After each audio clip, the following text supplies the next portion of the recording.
ओम भूर्भुवः स्वः तत्सवितुर्वरेण्यं भर्गो देवस्य धीमहि धियो यो नः प्रचोदयात्। ओम नमो भगवते वासुदेवाय। सभी आदरणीय बंधुओं को मेरा सादर अभिवादन प्रणाम। जैसा आप जानते हैं हम निरंतर भगवद गीता के 7वें अध्याय भगवत ज्ञान विज्ञान योग को ले रहे हैं। जहाँ तक है आज हम इस अध्याय की पूर्णता करने का प्रयास करेंगे। भगवान ने एक सूत्र से बात प्रारंभ करते हैं, अल्प बुद्धि और बुद्धिमान। दो शब्द भगवान ने बहुत अच्छे से बताया है कि किसको अल्प बुद्धि कहा जाए और किसको बुद्धिमान कहा जाए। तो अल्प बुद्धि सीधी सी बात है, वह जो बड़े मूल्य पर छोटी चीज खरीदने को राजी हो जाता है वो अल्प बुद्धि। बड़े मूल्य पर छोटी चीज खरीदने को जो राजी हो जाएगा उसको निश्चित रूप से अल्प बुद्धि कहा जाएगा। क्या है बड़ी चीज? क्या है? कौन सी बड़ी चीज से आप छोटी चीज खरीदते हो? वो है श्रद्धा। आपकी श्रद्धा से मूल्यवान संसार में, भक्ति की भाव में, आध्यात्मिक रास्ते में श्रद्धा से मूल्यवान कुछ नहीं माना जाता। और उस श्रद्धा के से आप छोटी छोटी चीजें खरीदने के लिए तैयार हो जाते हैं। जो आप प्रार्थना करते हैं परमेश्वर की प्रार्थना से आपको परम सत्य मिल सकता था, वो आप मांग सकते थे। मगर आप क्षुद्र वस्तुएं मानते हैं, शरीर की जरूरतें मान लेते हैं, छोटी छोटी बातें मान लेते हैं। नौकरी मिल जाए, शादी ब्याह हो जाए, मकान बन जाए, ऐसी क्षुद्र बातें हम उसको उस श्रद्धा को वहाँ पे खर्च कर देते हैं। और वो चीजें जो हम मानते हैं वो वास्तव में कैसी है? वो चीजें वो सब नश्वर हैं, छिन जाने वाली है और बदल जाने वाली। मुख्य बात ये देखिए, जब के बाद मांगेंगे हम तो ऐसी चीज भी हम मांग सकते थे परमेश्वर से जिसे मांगने के बाद कुछ मांगने को शेष भी न रहे। ऐसी चीज भी मांगी जा सकती थी जिसे पाकर तृप्ति हो जाती, हमारी दौड़ समाप्त हो जाती। बुद्धिमान वही है, भगवान ने कहा है, जो जीवन की परम आवश्यकता को ही मान सकता है। परम आवश्यकता निश्चित रूप से आप समझते हैं क्या है। देखिए इसके आगे फिर भगवान ये कह रहे हैं, समझे कि परमात्मा को जब भी प्रकट होना होगा, परमात्मा को ये प्रकट होना होगा सृष्टि में, तो क्या होगा? उसको आकार को लेना ही पड़ेगा। बिना आकार के प्रकट नहीं हो सकता। रूप भी लेगा और एक सीमा में खड़ा होना होगा। उसमें भी भगवान को असीम माना गया। जब वो अवतार लेगा उसे रूप लेना पड़ेगा, आकार लेना पड़ेगा और एक सीमा में होगा। प्रकट होने का अर्थ क्या है? प्रकट होने का क्या अर्थ है? भगवान प्रकट हुए, इसका मतलब क्या हुआ? उस शरीर में आए, देह में आए, पृथ्वी पर उन्होंने व्यक्त करने सीमाबद्ध होना पड़ा। आप देखिए बहुत सरलता से उदाहरण ये समझे कि जैसे बिजली को प्रकट होना है, बिजली यहाँ अभी चली गई थी, बिजली को प्रकट होना है तो क्या चाहिए? उपकरण चाहिए। बिना उपकरण की बिजली है, मगर प्रकट होने के लिए उपकरण की आवश्यकता है। और जैसे आपका बल्ब जल रहा है, ट्यूबलाइट कुछ भी जल रही है, तो बिजली इसमें प्रकट, इस रूप में प्रकट हो रही है। अब मान लीजिए इस ट्यूबलाइट को कोई फोड़ दे तो क्या होगा? उपकरण तो नष्ट हो गया, मगर बिजली नष्ट हो गई ऐसा बिल्कुल नहीं। बिजली तो है, बिजली थी और बिजली रहेगी। उपकरण नष्ट होने से बिजली नष्ट नहीं होती। और ये है कि जब और जो नासमझ है वो लोग ये समझ लेते हैं मेरी देह को भी समझ, भगवान ये कहते हैं जो ना समझ है वो ये समझ लेते हैं कि मेरी देह है, बस वही मैं हूँ, उसके आगे मैं कुछ नहीं। देह का मतलब जैसे उपकरण। तो भगवान ने यही तो कहा है कि भाई जब मैं भी जन्म लूंगा तो मुझे भी आकार लेना पड़ेगा, उपकरण का सहारा लेना पड़ेगा। तो वो कई नासमझ लोग मेरी देह को ही सब कुछ मान लेते हैं और उसी को मानते हैं कि यही है। अब उन्होंने कहा नासमझ प्राणी कितने प्रकार के बताए? 2 प्रकार के। एक तो वो है जो भगवान से प्रेम करने लगते हैं, कृष्ण से प्रेम करने लगते हैं, देश से वह मूर्ति बनाकर उसी में स्थापित कर उसी की देख रेख को अपना काम पूरा मान लेते हैं। हो गया। भगवान की मूर्ति के रूप में माना, उसकी पूजा अर्चना करनी तो समझते हैं कि हमारा काम संपूर्ण हो। और दूसरे वो है जो कृष्ण को भगवान मानने से इसलिए इनकार कर देते हैं क्योंकि ये तो सामान्य देहधारी हमारी तरह ये भगवान कैसे हो सकते। ऐसे भी लोग हैं ना, देखिए दुर्योधन ने यही तो कहा था, कैसे मानना भगवान हमारी तरह तो है सब, उनका भगवान नहीं है। और भगवान कृष्ण ये कहते हैं कि बुद्धिमान वही जो उस आकार के पीछे छिपे निराकार को देख सकता है, वही बुद्धिमान है। यही बुद्धि की परीक्षा है। आकार तो निर्बुद्धि ही देख सकते हैं, बुद्धि केवल परमात्मा ही देख सकती है। एक बात और, ये बुद्धि जो निराकार को देखने की है, वो बुद्धि आपको देगा कौन? वो बुद्धि आपको परमात्मा ही दे सकता है। उसी की अनुकंपा से, कृपा से वो बुद्धि आपको मिलेगी।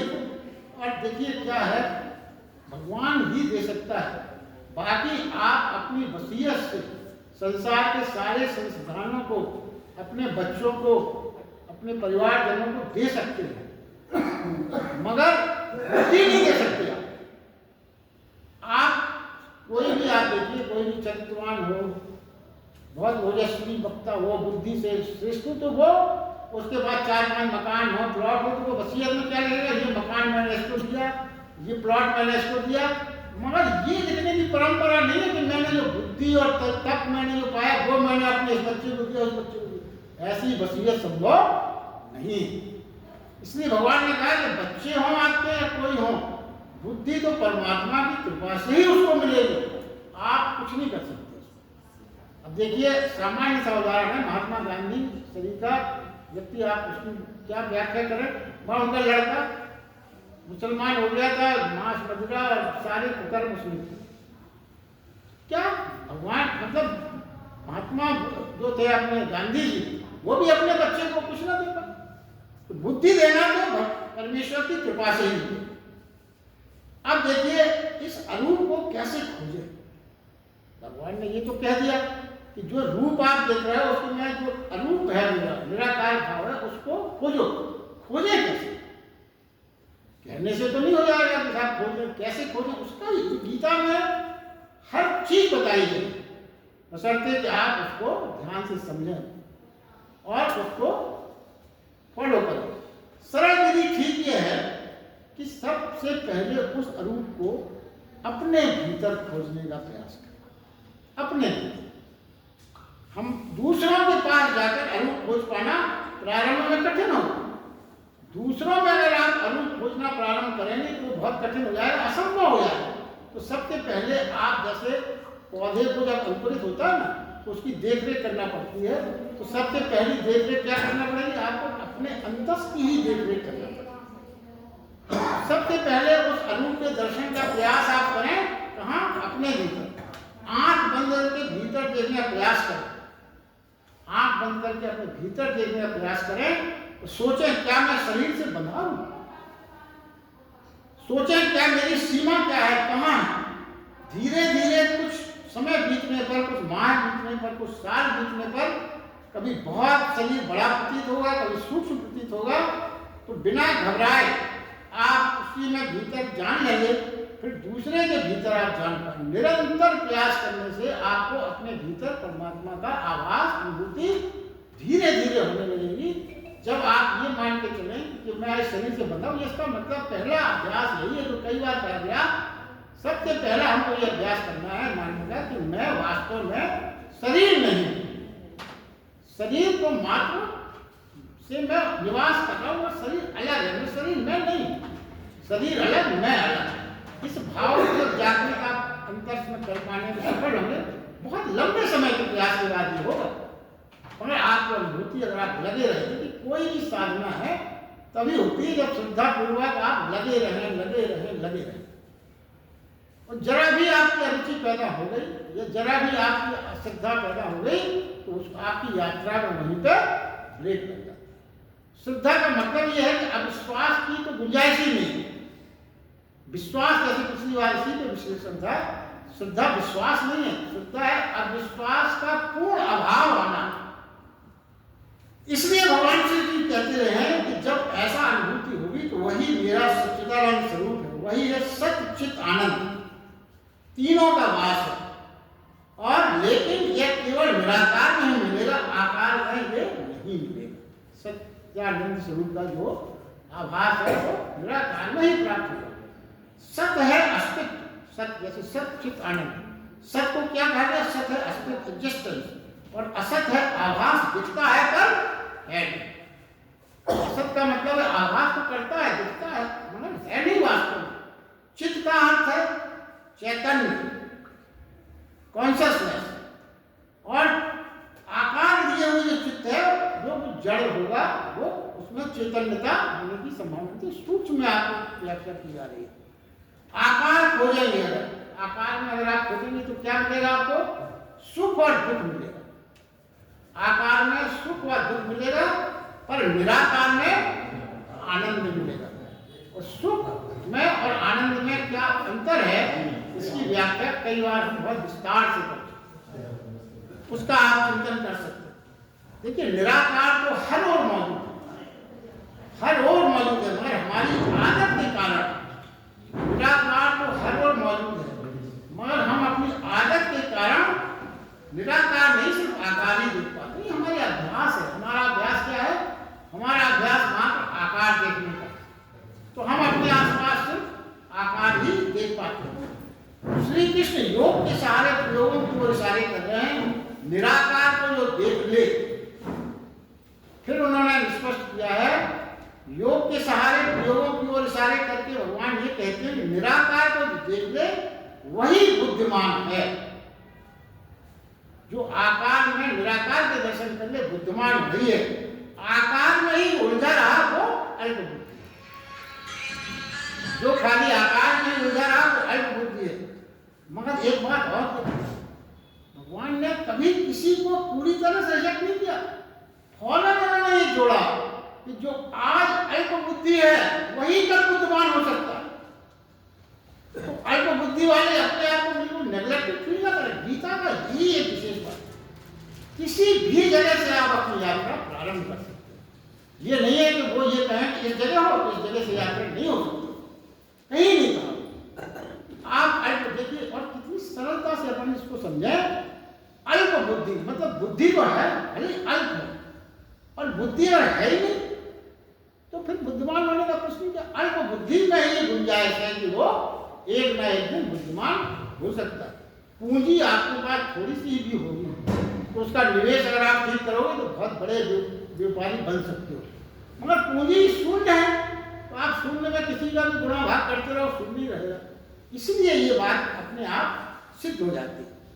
इसके आगे कहते हैं, हे अर्जुन, पूर्व में व्यतीत हुए वर्तमान में स्थित तथा आगे होने वाले सब भूतों को मैं जानता हूं, परंतु मेरे को कोई श्रद्धा भक्ति रहित व्यक्ति पुरुष नहीं जान सकता। अब देखिए इसका मतलब क्या हुआ? भगवान कृष्ण ये कह रहे हैं, बहुत महत्वपूर्ण चर्चा है ये, जो पीछे हुआ है, जो पीछे अतीत में हो चुका हुआ है, जो अभी हो रहा हुआ है, जो आगे होगा है, मैं सब जानता हूं, मुझसे कुछ नहीं छिपा। सब जानने का अर्थ क्या है? अतीत वर्तमान भविष्य, ये हमारी धारणा है। हम ये बात करते हैं अतीत भविष्य वर्तमान, ये हमारी धारणा है जो समय से जुड़ी हुई है, समय अनुसार है। मगर परमात्मा के लिए जो कुछ है वो अभी है, जस्ट नाउ, यानी ना कुछ अतीत, ना कुछ वर्तमान, ना कोई भविष्य, सब कुछ जो है अभी है, इसी वक्त। फिर उस निराकार चेतना के समक्ष समय की कोई सीमा नहीं, कोई चीज नहीं रह जाती समय की ओर, ना समय का बंधन, बस अभी है।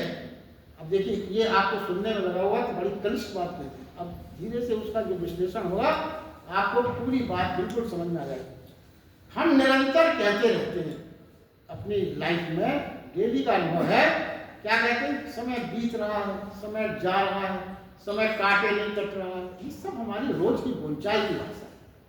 मगर सत्य ये है कि समय तो अपनी जगह खड़ा है, हम जा रहे हैं और हम चल रहे हैं, इसको समझें। समय कोई नहीं चल रहा, ना समय कोई बीत रहा है, समय तो स्टैंड बाई है, हम ही जा रहे हैं, हम ही चल रहे हैं।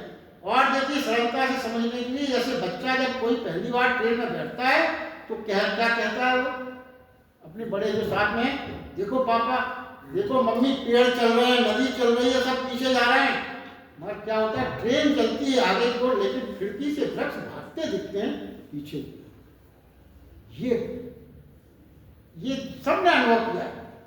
तो ये जाने की समय तो अपनी जगह खड़ा है, हम सब जा रहे हैं, हम सब बीत रहे हैं, समय नहीं बीत रहा, हम बीत रहे हैं, समय कहीं नहीं जाता। और देखिए और सरलता से समझें, समय कहीं नहीं जाता, जाएगा कैसे, कहां जाएगा। अब देखिए कल निकल के गया तो कहां जाएगा। आप इतना सोचें कि अगर आप ये मानते हैं कि समय आया और चला गया, तो अब दो बातें दिमाग में सोचें, आया और चला गया, तो कहीं से आना चाहिए, मतलब कहीं स्टोर होगा समय, और चला गया इसका मतलब जाके कहां गया, वहां कोई उसके रखने की प्रबंध होना चाहिए। तो ऐसा संभव है क्या कि कहीं समय का स्टोर हो, वहां से निकला आप तक आया, और आपने कहा समय चला गया तो कहीं जाके रुक जा, यह सब बिल्कुल नहीं है। यही बात एक समझने की है, आने के लिए भी कहीं होना चाहिए और जाने के लिए कहीं इकट्ठा होना चाहिए। करोड़ों करोड़ों वर्षों से हो रहे, तो कितना इकट्ठा होगा और कितना आएगा, करोड़ों वर्षों से ये सब चल रहा है, तो ये संभव है ही नहीं। समय तो अपनी जगह ही खड़ा है, स्थिर है, बीत कौन रहा है, बीत हम और आप, समय नहीं। तो ये जो अपनी बोलचाल की भाषा में है ना, इसको आज से करेक्शन कर लें, कम से कम वैसा ना करें, भाव से इस चीज को समझें। देखिए और आप और सरलता से इसको समझें, आप चल रहे हैं, आप चल रहे हैं, एक मकान आपको आया दिखा, आगे फिर आप गए तो वो मकान अब आपको नहीं दिख रहा, आगे बढ़ गए आप, चले अब दिख रहा है, अब जो नया मकान है वो दिख रहा है, पीछे का नहीं दिख रहा है। इसी प्रकार आप चलते जाएंगे, नई चीज दिखी जाएगी, मगर पीछे मकान दिख नहीं रहा, मगर पीछे मकान होगा तो वहीं जहां था। स्थिति आपके दिखने न दिखने से बदल थोड़ी है, बदला कौन, आप बदल रहे हैं, आप चल रहे हैं, न मकान वो पीछे का कहीं बदल रहा है, न वो आपने एक देखा दो देखा, आप छोड़ते जा रहे हैं, तो वो सब यथावत है, आप आगे पीछे होते जा रहे हैं।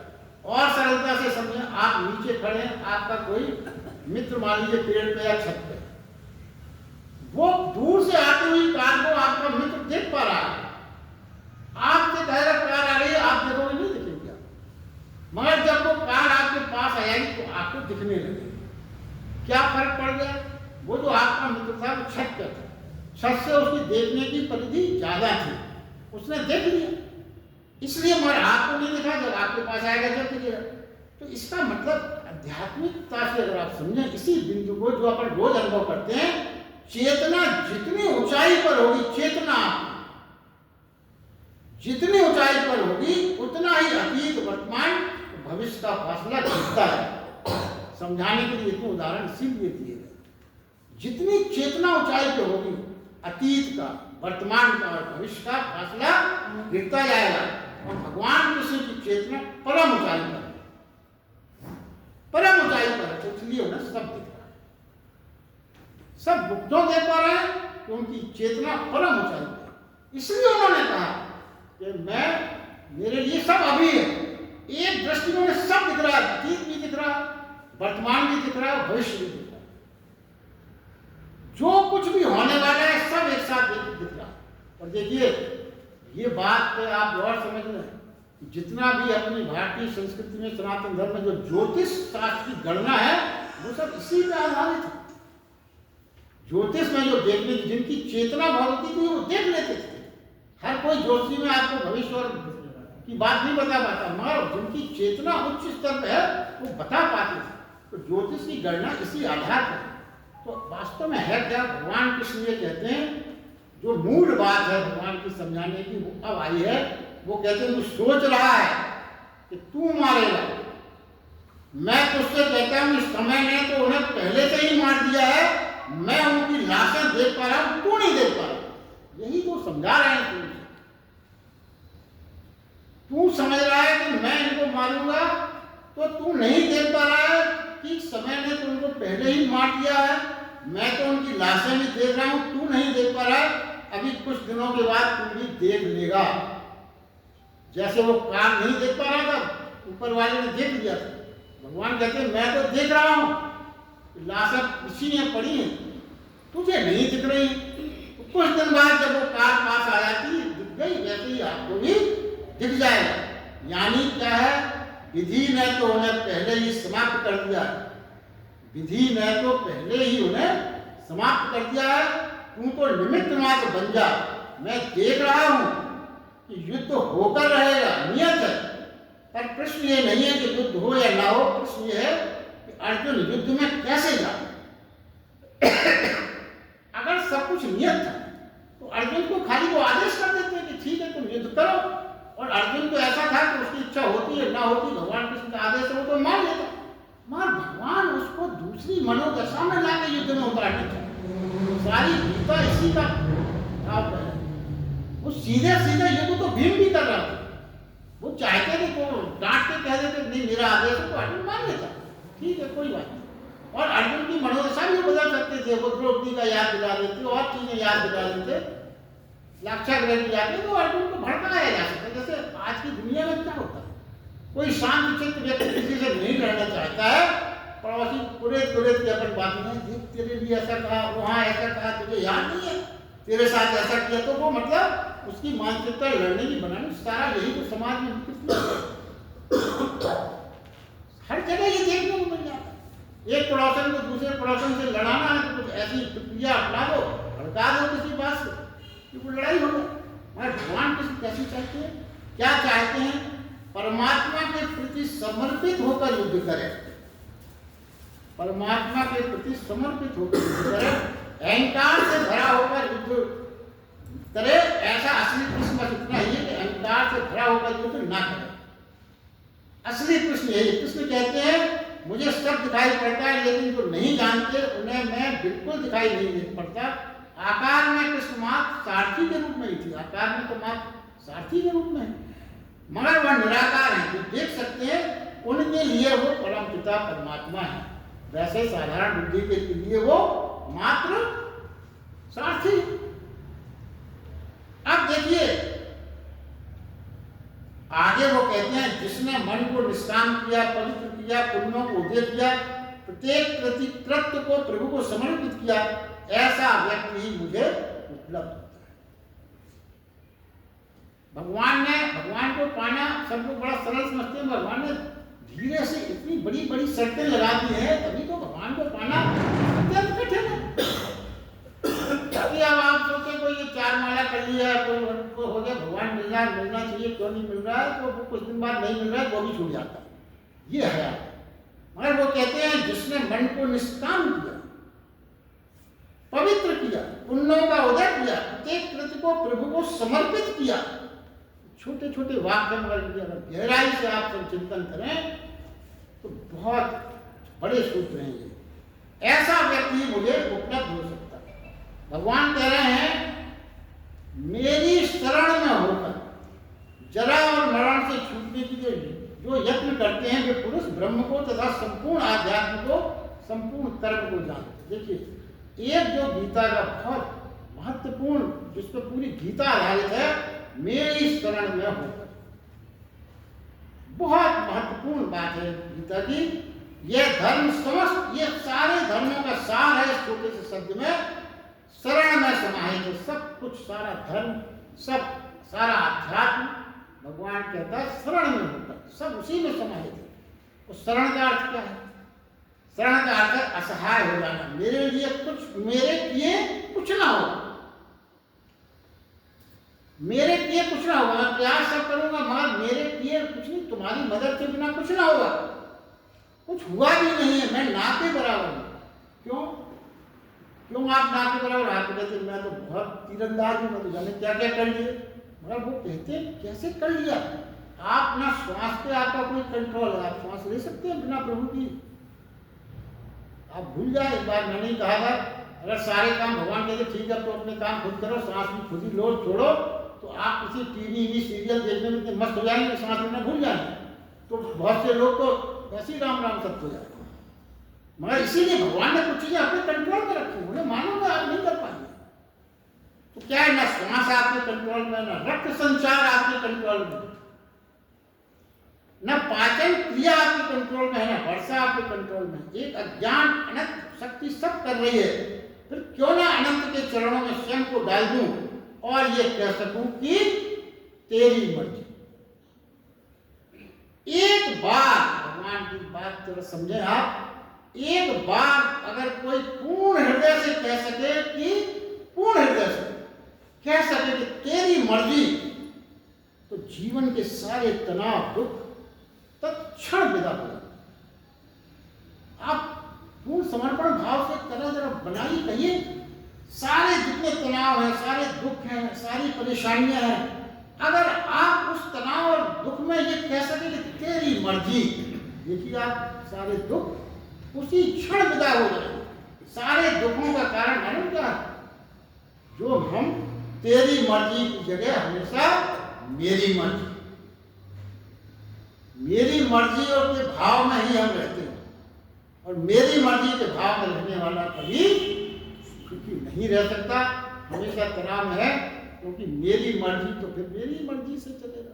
और अगर तुमने तेरी मर्जी कर दी तो आपका सारा वजन हल्का हो गया। अब तू जाने तेरी मर्जी, तो ये तेरी मर्जी और मेरी मर्जी का भाव जो है बहुत बड़ा है। ये ना समझे, एक बात और भगवान ने कही, ये ना समझे कि आप शरण में आ गए, तेरी मर्जी कर दी तो पीड़ा विदा होने के बाद ना आपको कांटे लगेंगे, ना आप बीमार होंगे, ना मृत्यु आएगी। तेरी मर्जी, अब तो हम शरण में आ गए तो अब ना को कांटे चुभेंगे हमें कभी, ना बीमार होंगे कभी, ना मृत्यु आएगी, सब होगा, ये सब होगा, सब घटनाएं घटेंगी, मगर बाहर बाहर घटेंगी, आप उसके पार हो जाएंगे। पार होने का मतलब आप साक्षी भाव में देखेंगे, घटनाएं आपको अप्रभावित करेंगी। हम मैंपन से इतने भरे हुए हैं कि परमात्मा के लिए स्थान ही शेष नहीं। मैंपन से मतलब अहंकार से इतने भरे हैं, परमात्मा के लिए ये अंधकार ही शरण जाने में बाधा करता है। ये जो आपका हमारा अहंकार है, यही शरण में जाने में बाधा करता है। क्या होता है, आप जरा बहुत ठंडे दिमाग से सोचें, हम किस भाव में रहते हैं? हम हमेशा मैं किसी की शरण में ना जाऊं, मुझे सारी दुनिया को अपने चरणों में झुकाना, इसी में तो लगे हैं सब। चाहे वो संस्था में कोई काम चल रहा हो, चाहे वो पड़ोस में चल रहा हो, हम क्या चाहते हैं? मैं क्यों किसी के सामने झुकूं? मैं तो सारे मेंबर्स को अपने चरणों में झुका के मानूंगा, सबको अपनी बात मनवा के मानूंगा। बस इसी का तो खेल है सर, इसी का खेल है। शरणागति में यही भाव की शून्यता का बात, ये भाव मिटाना होगा। आदर हमें सब करें। जिस दिन आपने ये सोचा कि सब मुझे आदर, मैं तो बड़ा महान हूं, आप अगर वास्तव में चाहते हैं सब आपको आदर करें, तो आपके सामने जो आए उसको आप आदर करना शुरू करें। डायरेक्ट अपने आदर की अगर आपने फिक्र की तो आप कभी आदर की कल्पना नहीं कर सकते, और जो आदर आपको मिलेगा वो नितांत बनावटी हो, जो आपके किसी स्टेटस की वजह से देने को आदमी संकोच बस दे जाता है, पीठ पीछे आपको आपकी बुराई ही करता है। सच्चा आनंद चाहिए, सच्चा अगर आपको सम्मान चाहिए, आप लोगों को आनंद दें। प्रेम तो बांटने से ही प्रेम मिलता है। आप किसी को कुछ ना पूछें, किसी का स्वास्थ्य ना पूछें, किसी के सुख दुख में बात ना पूछें, फिर आप कैसे ही उम्मीद करते हो कि जब आप बीमार हो तो सब आपको अपमान आएंगे? ये गीता की यही बात है, तो जो हमारे जीवन से जुड़ी है, हमें सीखना पड़ेगा। जिंदगी कुछ ऐसी है, जब तक हम अपने को बचाते हैं, अपने को खोते हैं। जिस दिन अपने को खो देते हैं, अपने को बचा लेते हैं। सब बिल्कुल क्लियर है। समझें, अपनी बंधी मुट्ठी को खोल देंगे तो सारे जगत की संपदा उस मुट्ठी में आप ले सकते हैं। मुट्ठी आप बंद रखोगे, मुट्ठी आप ही बंद रखो, और मुट्ठी बंद नहीं रखते और चिल्लाते हैं अरे ये नहीं मिल रहा, वो नहीं मिल रहा, मिले कैसे भाई? आप खोलो तो हाथ, तभी तो रखेगा भगवान उसमें। आप अहंकार बस अपनी मुट्ठी नहीं खोल रहे तो कहाँ से आपको कोई चीज मिलेगी? कैसे आप? गीता का सारा सार है शरणागति। इस अध्याय के अंतिम श्लोक में भगवान ने कहा, सब भूतों में मुझे जानते हैं, अंधकार को सब भूतों में मुझे जानते हैं। अंतिम श्लोक में अंधकार में भी मुझे जानते हैं।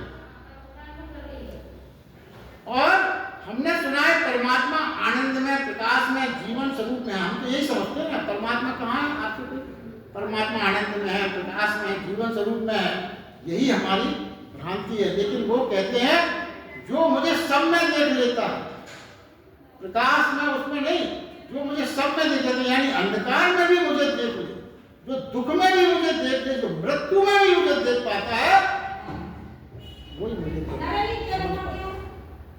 जब तक मृत्यु में परमात्मा ना दिखे, देखिए पुत्र हैं, जब तक आप मृत्यु में परमात्मा को नहीं देख पाए, अमृत आपको नहीं मिलेगा। जब तक दुख में परमात्मा ना दिखे आपको, जब तक आपको आनंद नहीं मिलेगा। जब तक अंधकार में भी प्रकाश ना हो जाए, परमात्मा उपलब्ध नहीं हो। यानी जगत में तत्व तो एक ही है, दो नहीं। देखिए हाथ का सौंदर्य कब तक है? जब तक वो शरीर से जुड़ा है। अगर हाथ अलग कल्पना करें, क्या है उसका सौंदर्य, क्या है? कुछ नहीं। उसकी सुंदरता है ही जब तक वो शरीर से जुड़ा है। यही भाव है। जब तक परमात्मा से जीव जुड़ा है, जभी तक आनंद है। देखिए जिसे हम अंधकार कहते हैं, वो क्या है अंधकार? जिसे हम अंधकार कहते हैं, वो भी प्रकाश की अनुपस्थिति का एक रूप है और कुछ नहीं है। अंधकार तो कुछ होता ही नहीं है। गीता के हिसाब से जिस अंधकार से अपन बहुत परिकल्पना करके पीड़ित है, वो होता ही नहीं है। वो मात्र क्या है? प्रकाश की अनुपस्थिति है। अंधकार का कोई अस्तित्व नहीं। समझे? भगवान किस कहते हैं? सब भूतों में मुझे देखेगा, यानी जो वर्षा में, बादल में, सूरज में, पानी में, दुख में, सुख में, मित्र में, शत्रु में, शब्द में, मौन में, एक ही वो देखना प्रारंभ कर सके। यानी कुछ विपरीत नहीं जाता। जिस दिन द्वैत नहीं हो जाता, जिस दिन उस दिन अद्वैत की स्थिति आ जाती है। अनुकूल में तो दिखता ही है सबको, मगर प्रतिकूल में भी देखने को जो खोज जारी रखे, वही खोजता है, पा लेता है। अनुकूलता में तो हर कोई देखता है, प्रभु की बड़ी कृपा है, बड़ा अच्छा चल रहा है। और अगर अच्छा ना चला तो फिर तो उसमें भी आप प्रभु को कृपा देख पाए। प्रतिकूलता में हमेशा कहते कोई आगे प्रभु की कृपा है, बढ़िया नौकरी बढ़िया चल रही, और नौकरी छूट गई किसी कारण, फिर प्रभु की कृपा आप कह सकते हो? ये भी प्रभु की कृपा है। यही है, वो कहते हैं जो प्रतिकूलता में भी देखने की खोज जारी रखे, वही पा लेता है। सिर्फ वही वंचित रह जाते हैं जो उस समय खोज पर नहीं निकल सकते, जब प्रतिकूलता हो। उस समय जो खोज में नहीं निकल पाते, वो वंचित रह जाते हैं। और अंत में शरण को याद रखना, परमात्मा को सब छोड़ देना, सब कुछ। गीता ज्ञान यज्ञ शब्दों में समाप्त होता है, मौन से प्रारंभ होता है। देखिए ये बहुत बड़ी बात है गीता की जो भगवान समझा रहे हैं। गीता ज्ञान यज्ञ शब्दों से समाप्त होता है, मगर मौन से प्रारंभ होता है। जिस दिन शब्दों से समाप्त हुआ, उसके बाद मौन से मतलब फिर आपका निरंतर चिंतन चलते रहना चाहिए, वो तो मौन है। उससे आप चुके तो फिर आप पूरा लाभ उठाने में असमर्थ हैं। जो भी आप सुनते हैं, लग सकता है कि समझ में नहीं आया, तो मौन में होकर बैठे। अभी आपने कुछ सुना, हो सकता है आपको लगे समझ में नहीं आई बात, तो फिर क्या कहते हैं वो कि मौन में होकर बैठे, कुछ समय चिंतन करें, मात्र मौन रहे। अंतर से तो सब कुछ समझ में आने लगता है पूर्ण गहराई से। और एक जीवन का सूत्र है, शब्दों से कम कहा जा सकता है, मौन से ज्यादा कहा जा सकता है। शब्दों से कम कहा जा सकता है, मौन से ज्यादा कहा जा सकता है। मौन से ज्यादा समझा जा सकता है। जाने क्यों? शब्द में क्यों ऐसा है? शब्द बुद्धि का उपकरण है और मौन हृदय का भाव है, और हृदय का भाव ही हमें आपस में जोड़ता है। इस प्रकार आज का ये हमारा भगवद गीता का 7वां अध्याय पूर्ण होता है। आप सबको बहुत बहुत धन्यवाद। आगे हम